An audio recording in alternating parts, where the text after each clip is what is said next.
Usijione mdogo kwa sababu haukupata A darasani. Kama unaweza kuelewa hisia zako na za watu wengine, basi una nguvu kubwa kuliko unavyofikiri.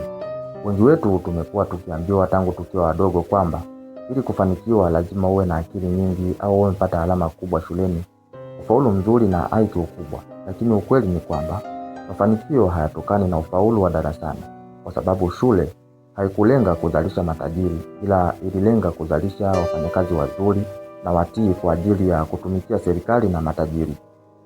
Kiuhalisia, hakuna uhusiano kati ya kufaulu na kufeli darasani na kufaulu na kufeli kwenye maisha. Shule ilikuaminisha kuwa kufeli ni jambo baya, na ndio maana ukipata ufaulu wa chini unaadhibiwa. Hii imepelekea kuzalisha wasomi wazuri lakini hawana uwezo. Sasa mara nyingi watu wanaofanikiwa kwenye maisha ni wale wenye hisia za kudhibiti maumivu. Hata wanapofeli hawakati tamaa, wanatafuta njia mpya ya kufanya, kwa sababu wanaamini kuwa kufeli si jambo baya, ila ni sehemu ya kujifunza, na wanatafuta njia mpya ya kufanya. Hii ndio sababu inaopelekea watu wenye akili ya kawaida wanaweza kufanikiwa zaidi kuliko wenye akili kubwa darasani. Tatizo linalowakumba watu ambao hawakuwa na ufaulu mzuri au ufaulu wa juu wa darasani ni imani ambayo iliwajengewa kipindi wapo shule, na kuaminishwa kuwa ili ufanikiwe lazima uwe umefaulu vizuri, kitu ambacho si sahihi kabisa. Kutoka kwenye sura ya kwanza ya kitabu cha Daniel Goleman cha Emotional Intelligence, anauliza kuwa hisia zipo kwa kazi gani? Kama akili ndio kila kitu, kwa nini watu wenye IQ kubwa wanashindwa kuwa na maisha mazuri, uhusiano thabiti au furaha ya kweli? Anasema sababu ni kwamba hisia zetu ndizo zinazoendesha maisha yetu ya kila siku. Wakati akili inahesabu, basi hisia zinaamua. Mtu anaweza kuwa na akili kubwa ya hali ya juu sana, lakini akishindwa kudhibiti hasira yake, anaweza kuvuruga kazi, ndoa au marafiki. Wengine wanaweza kuwa na elimu kubwa, lakini wanapokuwa na msongo wa mawazo, wanashindwa kufanya maamuzi sahihi. Goleman anasema emotional are essential to rational thinking, yaani kufikiri kwa busara kunatengeneza jinsi unavyodhibiti hisia zako. Katika sehemu hii mwanzo, Goleman anaeleza kuwa jinsi ubongo wa binadamu unavyoweza kufanya kazi. Kuna sehemu kuu mbili. Sehemu ya kwanza ni sehemu ya kihisia ambayo ni amygdala, na sehemu ya pili ni sehemu ya kufikiri, ni cortex. Sasa unapokasirika na unapokuwa na msongo wa mawazo, amygdala yako inachukua udhibiti, inakufanya uchukue hatua haraka bila kufikiri. Hapa ndio akili ya mantiki inazimwa na inashindwa kufanya kazi kabisa.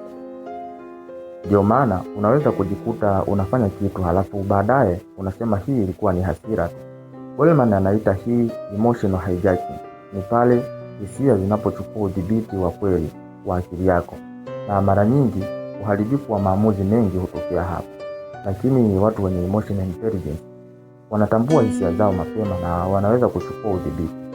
Jinsi hisia zilivyo muhimu kwa maisha ya kijamii na binafsi. Tazama mfano huu. Mtu anapopoteza kazi, hisia za huzuni humsaidia kukaa chini na kufikiri, kufanya kazi, na anatafakari ni nini alikosea na jinsi ya kuanza upya. Hasira kwa upande mwingine inaweza kumtia nguvu ya kupigania haki yake. Uoga humsaidia mtu kuepuka hatari, na furaha huongeza ubunifu na upendo. Kwa hiyo hisia, hata zile tunazoziona ni mbaya, zina ujumbe muhimu zinazoleta usawa kwenye maisha yetu ya kila siku. Sasa hebu tujiulize, tumelelewa tukiamini kuwa akili ya vitabuni ndio kipimo cha mafanikio. Lakini Goleman anatupa takwimu ya kwamba watu wenye IQ kubwa sana hawafanikiwi zaidi ya wale wenye kiwango cha wastani. Tofauti ipo kwenye emotional intelligence, uwezo wa kujitambua, kujidhibiti na kuwa na motisha, huruma pamoja na ujuzi wa kijamii. Kwa mfano, kiongozi bora si yule mwenye vitu vingi, bali ni yule ambaye ana uwezo kuzungumza na watu, kuelewa wanachohisi na kuwapa hamasa ya kufanya kazi. Ni uwezo wa kujua hisia zako, kudhibiti na kuelewa hisia za watu wengine. Watu wanaoweza kufanya hivyo hata bila IQ kubwa ndio wanaoongoza makampuni makubwa, wanaojenga ndoa zenye upendo, na wanaishi maisha yenye furaha ya kweli. Ikiwa umependa video hii, basi subscribe, like, share ili watu wengine waweze kujifunza nguvu ya emotional intelligence. Na kama Katika ulimwengu wa sasa, kazi, biashara na hata mahusiano, watu hawatazamii IQ yako pekee. Wanatazama namna unavyoshirikiana na watu, na namna unavyodhibiti na shinikizo, na jinsi unavyodhibiti hisia zako. Kwa hiyo swali ni hili: unaweza kuongeza emotional intelligence yako? Jibu ni ndio. Ni uwezo wa kujua hisia zako, kudhibiti na kuelewa hisia za watu wengine.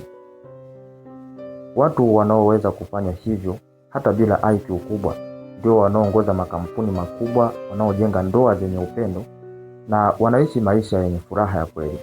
Ikiwa umependa video hii, basi subscribe, like, share ili watu wengine waweze kujifunza nguvu ya emotional intelligence. Na kama ungependa tuendelee kwenye sehemu ya pili, andika neno endelea kwenye maoni yako.